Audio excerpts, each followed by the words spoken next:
Well, welcome to the Business Spotlight series. My name is Heather Frierson, and I'm your host of this Business Spotlight podcast. And today I have CarolAnn Tutera, the founder of Sottopelle Therapy. And I'm so excited to dive into her business. We're going to talk all about how she got here, what it's like to own and operate a business, and really the journey of her success. If this is your first time on the channel, be sure to like and subscribe to get notifications when a new show drops just like this one. Well, CarolAnn, welcome to the show. Thanks for being here. Thank you for inviting me. Well, I would love for you to just share with the audience and give us a brief overview of who you are, your background, and tell us a little bit about your business. Um, Two different topics going on there because my background has nothing to do with my current work, which is really quite comical. My background actually was raised in the Midwest. I watched my father as an entrepreneur open up menswear clothing stores throughout the Kansas City area. And I went through schooling as a teacher. But when I married my late husband, I was no longer teaching and was working in his office. I heard women one day going on and on about how happy they were to be there. They were excited, they were thrilled. And I couldn't quite figure out why women were excited to be in an OBGYN office. So that entrepreneurial spirit I picked up from my father came on to me as well. And I brought that into the current business that we have now. Wow, that is really diverse, like you said, from your background to where you are now. So, for just tell us a little bit about Sottopelle and how it works. What is it? Okay, so the journey started in 1992 when we were in Rancho Mirage, California. Dr. T was invited out, actually asked to come out to Rancho Mirage to open a birthing center. Now, Rancho Mirage sits in the middle of the Coachella Valley, which is Palm Springs on one end and La Quinta Indio on the other end. There were only two hospitals out in Palm Springs or out in Indio. There was nothing in the middle. So Eisenhower had him come out and put together a birthing center.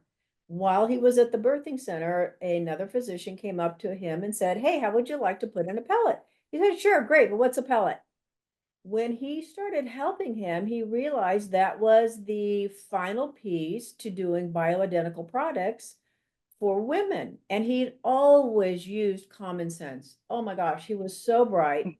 He practiced medicine with common sense and he realized, wait, this is the last piece of the puzzle I've been looking for to Mhm. use a bioidentical product because he was using progesterone creams to save pregnancies before anybody else was using progesterone. I mean, the guy was brilliant.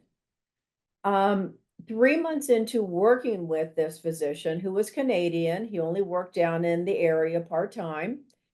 He went and played golf, sat down at his country club, had his favorite drink, and that was it. He had passed away. So my husband was tasked to pick up the practice of treating all these patients. After a while of working with them, he realized y'all don't wear the same size shoe, the same type Mhm. of outfit, size, et cetera, et cetera. Why am I giving everybody the same dose that's been around since 1939? Because that's how old these pellets are. They were developed in 39 by an OBGYN who used them on radical hysterectomy patients. What he would do is when he did the surgery, he'd plop them right into the belly, which is what my late husband was doing when he was doing surgeries. But at the time, the pharmacies were only making, I think, like 3 or 4 different sizes of estrogen and testosterone for females. So he worked with them and was back there shaving them down, finally found a compounding pharmacy at the time to give him all these individual dose ranges. And he individualized the doses that are in use today that everybody uses. So that's, yeah, that's how the pellet journey started. Mhm. How the Sottopelle side started was we had a patient who was flying in from Scottsdale to Rancho Mirage. Every time she came back and forth, she'd bring a new crew with her because this was her own plane.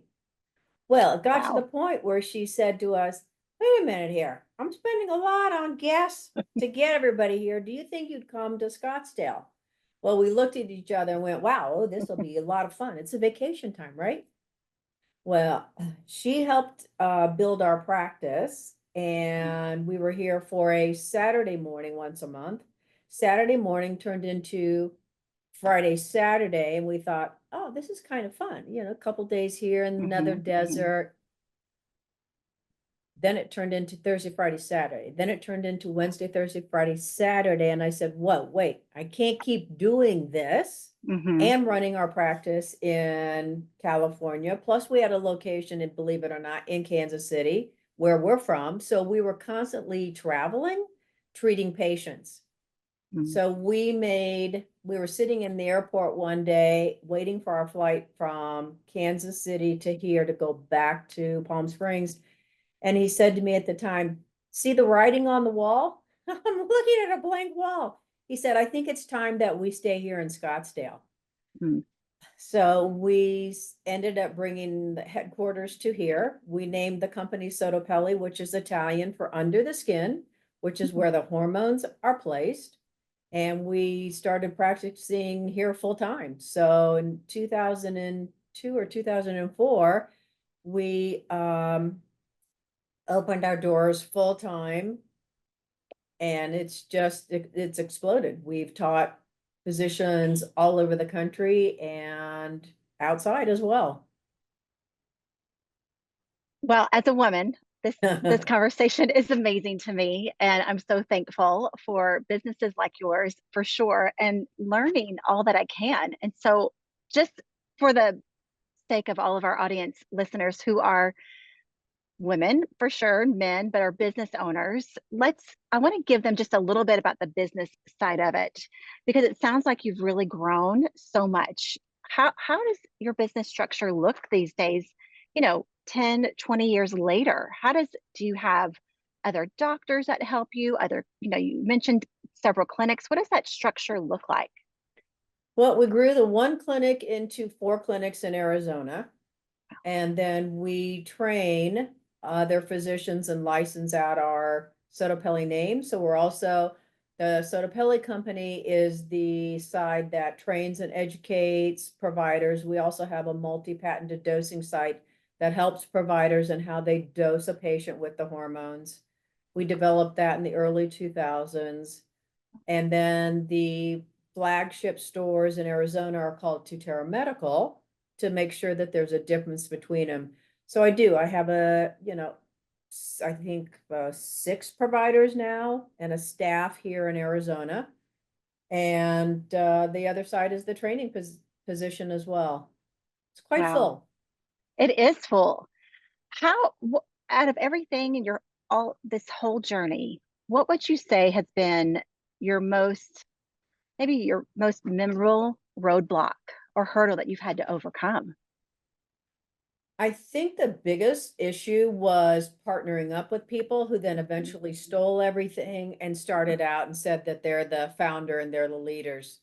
You Mhm. know, I'm sorry, but nobody can go back to that original date that we have, that Dr. T actually individualized the dose for everyone, that trained everyone how to use DIM, a hair repair product. So Heather, wait, there's more. I have a third company called Kytera, which is our supplement line to supplement those on pellet therapy.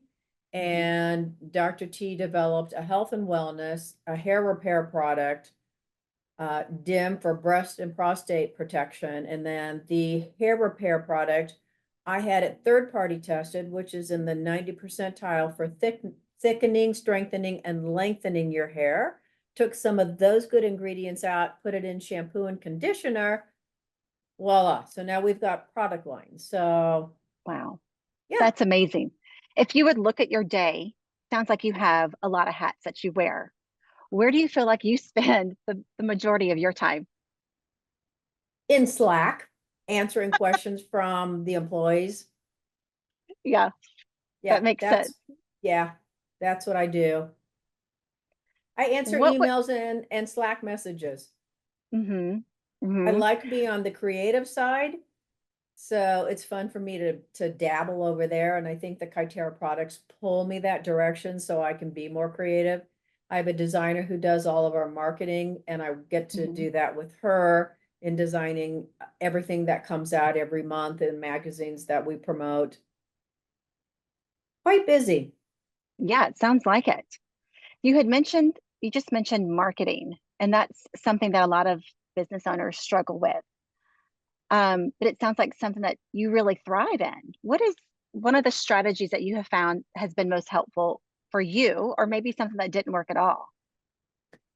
When I started in the business, nobody was doing pellet therapy. Hmm. So I had to really draw on my own skills. And I think this is where education, being an educational teacher, came in so strong for me because I was constantly being creative with my children about how to learn. I taught second and third grade. Well, I had so much fun coming up with different ways of learning how to read, how to multiply, add. That's, I see a really solid background for me when working with these other practices. Your patients are like your children. And if you don't communicate with them and provide them with materials, Hmm. there's nothing to talk about. You'll never know if they need hormone therapy. Hmm. I find it's a conversation that is hard to maybe convince people if that's the right word to use. I'm not sure. How do you overcome that from maybe someone that's listening right now that knows it has heard about this topic but needs to understand it more? Don't be afraid of hormones, first of all. We all manufactured them. Unfortunately, they go by the wayside in our 30s. Women's testosterone in your 30s, you were making 300 milligrams testosterone a day. A day. Hmm. Amazing. That's when you were at your healthiest spot.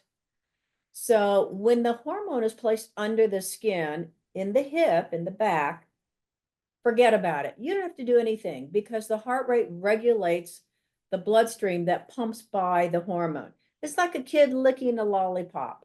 We've Hmm. given you this, we give you back this, it matches exactly. And the faster your heart rate goes, the quicker the blood goes by the pellet hormone Mm. licking off what it needs. If your body is at rest, it won't take that much. So that's Mm. the beauty behind these pellets. And I always tell everyone, get a baseline, get a Mm. baseline lab work. Find out where you uh, stand with all your hormones, your basic hormones. Mhm. His first book is titled You Don't Have to Live with It for a good reason. Because a lot of women are told, oh, just live with it, you'll be out of it in a couple of years. That's not true. You don't Mhm. have to live with it. You don't have to age old because we want you to age gracefully.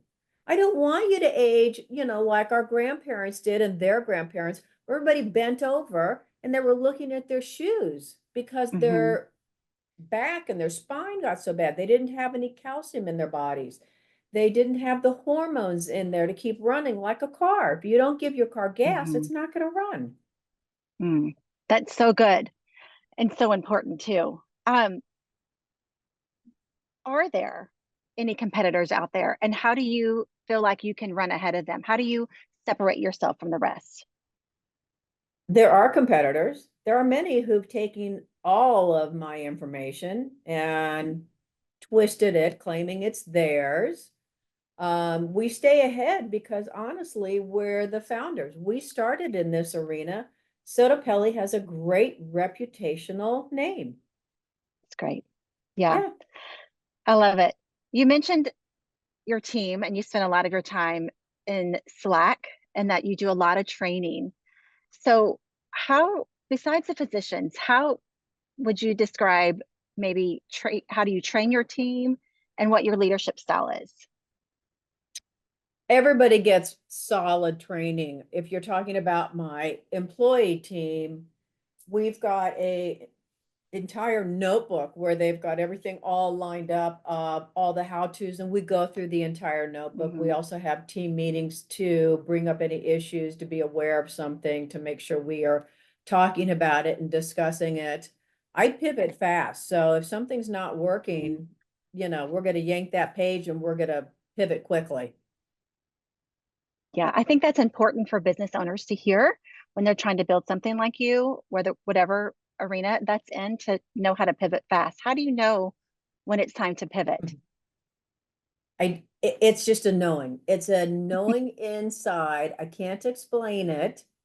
Um, I've been given the gift of being able to see and watch people in the roles that they are put in initially and to Mhm. see if they actually fit in those chairs and be able to shift those chairs and positions around. It's just a God-given gift and a talent. If you're losing money, of course you're going to pivot fast. Mhm. I don't care. I had an employee who was upset because for a while we were constantly shifting left and then going right. You've got to see what works within your market, which Mhm. causes you to pivot. If nobody's buying a red shoe, well, hello, you're not going to buy any more red shoes. So it's kind of like the same philosophy. If you're losing money, Mhm. why are you still doing the same thing that doesn't work? You've got to try something new. Yeah, I agree. What is the one thing that you wish people knew about your business that maybe you haven't said before, that if you just had the one elevator pitch, what do you want them to know? What do you want men and women to know? Well, I said it earlier, don't be afraid of hormones. Hmm. You know, it, Honestly, do yourself a favor, get in there and get tested and understand exactly what hormones are. Good. So I just want to fast forward a little bit. We've heard a lot about where you've been and how you got there, but where do you see yourself in the next, say, 3 to 5 years in your business? I think there's plenty of room for more expansion within the business, and it's going into opening more of the company-owned stores. Mm. Are there any cities that you'd like to come to? I think LA, Southern California are great. The East Coast, New York City would be a good market. Florida is another great Hmm. market. I also look for places where um, rural people have a hard time getting treatment. Hmm. So not so much going rural, but being in an area where maybe you've got 5 communities around you that are smaller communities, like in the Hmm. South, they're Hmm. little towns and then they all come into the main square, those type of Yeah. towns. So when you have big goals like that, which a lot of business owners do, how do you look at goal setting? How do you approach that? Again, it's just a gift and a talent, watching my father open a store after a Mhm. store. I look at the size of the population there. Do we already have patients who are driving elsewhere to be seen? And that's how I look to open a location. Yeah, that's awesome. Okay, I for sure could talk about this all day. This is something that really interests me, but I'm going to just kind of turn the page a little bit and go into our rapid fire questions, if that's okay with you. Let's go. Let's do it. Okay. What do you think is the key to success for you? Stay in your lane. Mm, Do what you're best at and stay in your lane. so good. What is one piece of advice you give to other business owners? Get to know your employees. Mm, Yeah, we take the employees out for lunches. We do company dinners. I like to know them as people, not just as an employee. and what benefit? Just curious. Do you find that has done for you? Oh, you bring more compassion Mm, to the company. And I think everybody appreciates it a lot more when everybody knows a little bit more about who you are. hmm. Yeah, it's good. Okay, kind of a fun question.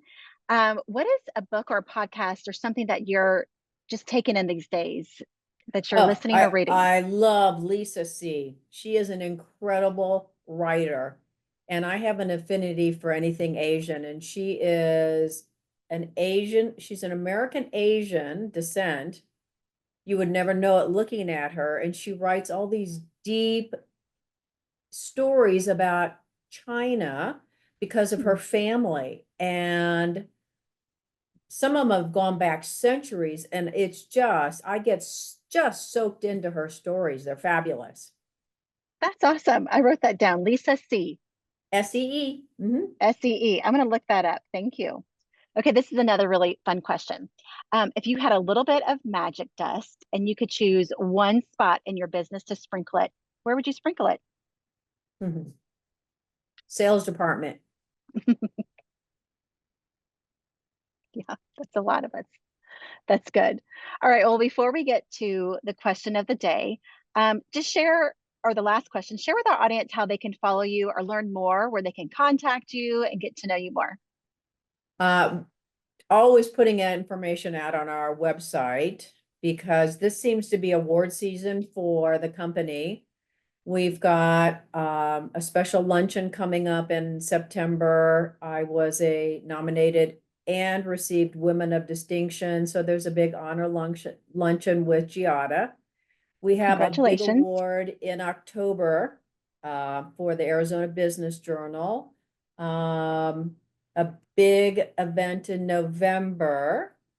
So you can follow us on our Instagram, the Sottopelle, Sottopelle Therapy, and that's our website also, and our Facebook page. So yeah, we're constantly putting out information about who we are, what we do, and then my company stores are Tutera Medical AZ. Awesome. All right, I'm going to go follow you and encourage everybody else listening to this to go follow you right now and check all those luncheons out if they can. Okay, final question of the day. What is most inspiring you today? I think inspiring me is my love and joy of decorating. I didn't see that coming, did you? Did not see that coming. I Is that label your myself a pastime? closet decorator. I love that. You always have to have a second career, right? Yes, Well, I love that so much. Do you get to do a lot of it? I do. The house is just about complete, which is perfect because then I'm going to start up a whole nother career with a gentleman who builds and I get to do the decorating of it. So I'm excited. Yeah, Yeah, it's it my sounds like Libra in me. That's that beauty I like to surround myself with. I love that. It sounds like you're not even close to stopping anytime soon. And I love that. And it's very encouraging to everyone, I think. Congratulations. Thank you. Well, this was such an amazing conversation. I so enjoyed it. And I just want to encourage everyone watching and listening to save the show and come back and watch again because CarolAnn really did give us some great business nuggets, something we can all think about and learn from. So, also don't forget to like and subscribe to our channel so that you can get notifications every time a new conversation drops this just like this one. Thanks to everyone who joined us today, and a special thank you to you, CarolAnn. Really appreciate you being on our show today. No, thank you. I enjoyed it. Me too. See you soon. Bye bye. Bye. Thank you.